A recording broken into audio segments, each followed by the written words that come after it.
estamos aqui para mais um vídeo da nossa série Hoje Conheci um Cientista com o professor Luiz, professor da UDESC Joinville, e eu já agradeço o professor por aceitar o nosso convite. Muito bem, muito obrigado, Mônica. É uma satisfação estar aqui com vocês e buscar de alguma forma, né, deixar uma mensagem aqui do que é o dia a dia de um cientista. E você pode contar um pouquinho para a gente quais foram as instituições pelas quais você passou durante sua graduação, mestrado, doutorado? Claro que sim. Eu comecei a minha carreira no nível superior, né, na Universidade Federal de Santa Catarina, em 1989, em engenharia química, e sempre tive um interesse, né, uma curiosidade, eu diria, na linguagem popular inata, assim, sobre muita coisa, né? Então, já desde a primeira, segunda fase que eu busquei fazer iniciação científica, né? Mas eu tive uma carreira bastante eclética, Mônica. Eu comecei na engenharia química, na graduação, e minha primeira iniciação científica foi em matemática, foi em geometria não euclidiana, geometria de Lobachevsky. Eu fiquei um ano fazendo isso, né? Depois eu voltei para a engenharia química, fui trabalhar com termodinâmica, fiquei uns 2 ou 3 anos, acho, na iniciação científica em termodinâmica, né? Termodinâmica de soluções. Depois a gente acabou mudando para trabalharmos com fluidos supercríticos, equilíbrio de fase e alta pressão. Essa foi a parte da iniciação científica da minha graduação, né? Bastante movimentada. Terminando a graduação, né, eu fiz pós-graduação, mestrado, né, na própria UFSC, na engenharia química, e fiz uma espécie de continuidade da minha linha de pesquisa ali da iniciação científica, né, do que eu fazia, claro que com um pouco mais de profundidade, né, em alguns assuntos ali que eu estudei durante a IC. Concluí o mestrado na UFSC. À época, havia muito poucos doutorados no país em qualquer área, tá? Eu optei por ir ao Rio de Janeiro, né? Fazer doutorado em engenharia química e fiz meu doutorado em difusão, envolvendo vários aspectos ali conceituais e medições experimentais de processos difusivos, né? Em fluidos, né? Em soluções, exatamente, né? E terminei meu doutorado, tinha feito uma parte sanduíche, né, fora do Brasil, na época nos Estados Unidos, e à época, depois de fazer 2 pós-doutorados, né, tinha feito um nos Estados Unidos, no Canadá, eu fiz concurso aqui para a UDESC. Chegando na UDESC, eu havia feito concurso para o departamento de matemática, isso tinha na época somente o mestrado em ciência e engenharia de materiais aí, e o professor Pezin, né, na época... Eu e ele éramos uns bandeirantes aí da pesquisa no CCT, né? Sem muita falsa modéstia, assim, eram poucos professores, né, que realmente estavam interessados em fazer pesquisa, né? E ele, por alguma razão, os departamentos eram muito próximos, era ali onde hoje são os laboratórios de química, ficava o departamento de química e de matemática do outro lado do corredor. E a gente trocando conversa, assim, ele, poxa, que legal, você fez isso, olha aqui, eu trabalho com polímeros, né, e me levou até o laboratório dele e perguntou assim, você está interessado em trabalhar com polímeros? E eu respondi, sim, eu sempre gostei do tema, nunca fiz nada com isso, mas eu comecei a estudar, né? Começar enfim, trabalhar aí juntos. E esse foi o início, né, dos meus trabalhos ali de polímeros na época, com o professor Pezin. E a área de foco daquele momento lá, quando começamos juntos, né, eram blendas poliméricas, né, mistura física de polímeros sem reação. O professor poderia comentar um pouco sobre os projetos de pesquisa que o professor realizou no seu mestrado ou doutorado? Quando eu fiz o mestrado, né, como eu já havia comentado brevemente, nós trabalhávamos com termodinâmica, né, e aí surgiu uma guinada ali, né, que era a extração de produtos naturais usando o CO2 supercrítico, né. Então, isso foi ali nos anos 90. Era uma técnica nova de extração, né? Muito usada na época e continua sendo, né? Para especificamente extração de cafeína do café, né? De erva mate, de plantas que têm É uma técnica muito boa, assim, você consegue literalmente, buscando condições ótimas ali do diagrama de fase do CO2, né, extrair somente a cafeína, né? Então, na época nós buscamos extrair os óleos essenciais ali, o óleo essencial do alecrim, né? Era uma pesquisa, inclusive, que a gente fazia em parceria com a empresa Duas Rodas, que é uma indústria de aromas que tem em Jaraguá do Sul, né? E buscamos varrer ali uma parte do diagrama de fase e ver os efeitos, né? Usando cromatografia na época e espectrofotometria de massa de alta resolução, o que determinava a extração do quê, né? Então, os terpenos, os diterpenos, os triterpenos, né? Em quais condições do diagrama de fase ali do CO2, que saía mais um, saía mais outro, as curvas de extração, né? Toda a modelagem da dinâmica de extração da curva, né?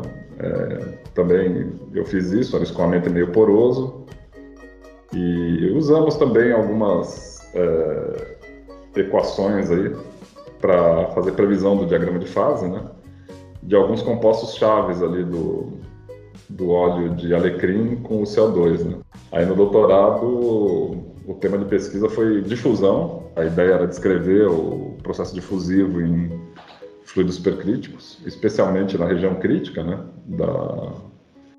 da mistura, né? Nós começamos ali a desbravar o uso de dinâmica molecular, de técnicas, né, de simulação molecular, também de medições experimentais, né? Daí veio a oportunidade de eu fazer um doutorado de sanduíche nos Estados Unidos, né, de medir isso e trazer isso, trazer de uma maneira simbólica aqui para o Brasil, né, essa experiência, né. Até comentar com vocês, né, que um dos trabalhos de origem aí do meu doutorado foi depois, né, inclusive com um aluno de iniciação científica da UDESC, o Michel Capeleso da Física, e o Kleber, né, que foi meu aluno de mestrado. Nós conseguimos fazer aí um trabalho sobre uma equação de Einstein, que é um dos trabalhos aí que, como cientista, assim, que eu mais me orgulho, né, de fazermos assim obviamente uma crítica construtiva, né, ao trabalho do Einstein, mostrando com essas técnicas aí de simulação pormenores da equação que ele derivou mais ou menos ali em meados de 1905, né, o ano mágico aí da ciência, né. Nessa série que a gente tem, né, hoje conheci um cientista, a gente gosta um pouco de desmistificar essa coisa assim, que o cientista fica só fazendo ciência. Então a gente gostaria de saber um pouco sobre o que o professor faz, assim, no seu horário, no seu tempo de lazer, sem a parte o que um cientista faz quando não está fazendo a ciência. Nossa, que interessante, muito bem. Olha, eu sou um leitor voraz, né? Então eu leio os assuntos mais diversos que você puder imaginar, né? Eu tenho muito interesse em macroeconomia, sem nenhum exagero, assim, acho que algumas horas de todas as minhas semanas eu busco ler, né? Então eu leio obras, eu faço cursos no Coursera sobre economia, é um assunto que me fascina, juntamente com cosmologia, né? Depois que eu vim para o UDESC, então eu adoro ler sobre buracos negros, sobre singularidades, sobre estrelas, a busca de vida, né? Tem um ramo aí da ciência que é uma espécie de astrobiologia, né? E adoro fazer exercício físico. A minha esposa é a professora Carla, né? Professora aí do Departamento de Química.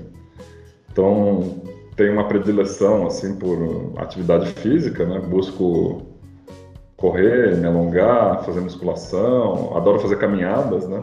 Tanto eu quanto ela. Sempre que podemos, assim, nos deslocamos aí para algum lugar fazer caminhadas longas, né? Eu adoro fazer cerveja, né? Então, uma atividade aí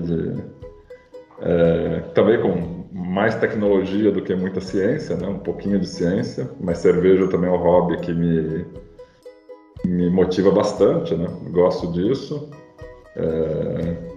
Adoro animais, então também eu e a Carla temos aí, sempre podemos, ajudamos aí a Nina, o Verruguinha, já teve a Aldesquete, né?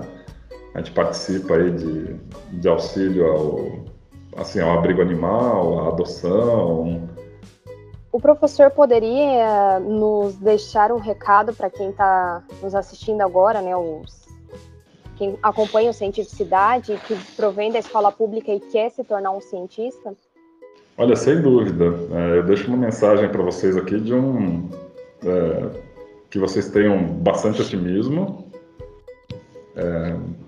A vida de todos vocês, né, provavelmente será muito longa, eu digo provavelmente, né? Hoje as questões de saúde, de medicina permitem isso, né? Que vocês foquem na carreira de vocês, no médio e longo prazo. Não gastem energia com momentos difíceis, se perguntando se o que você quer fazer é uma coisa importante ou não. Busque fazer o que você gosta. Eu fui desestimulado pela sociedade de um modo genérico a vida inteira para a carreira que eu desenvolvi hoje, né? E ainda tenho alguns anos aí, se Deus quiser, pela frente. A carreira é muito bonita de ciência, né? É um diálogo usando um método científico que cada um faz dentro de uma área de conhecimento, né? Então eu acredito que essa carreira, além da parte técnico-científica, né, tem a parte educacional, que é o contato aí que todo professor, enfim, tem com alunos, alunas, e eu acho que esse trabalho que envolve educação e ciência é um trabalho muito bonito, ele oferece muitas oportunidades, e como eu costumo dizer para todos, assim, nós temos muito mais coisas a descobrir do que descobertas feitas, né? A nossa universidade é uma universidade focada na graduação, e hoje, Mônica, ela está entre as 50 instituições que mais produz, né, pesquisa científica de resultado, de alto nível, de impacto, assim, no Brasil. E nós somos bastante orgulhosos, né, de fazer parte de um pedacinho dessa história, né?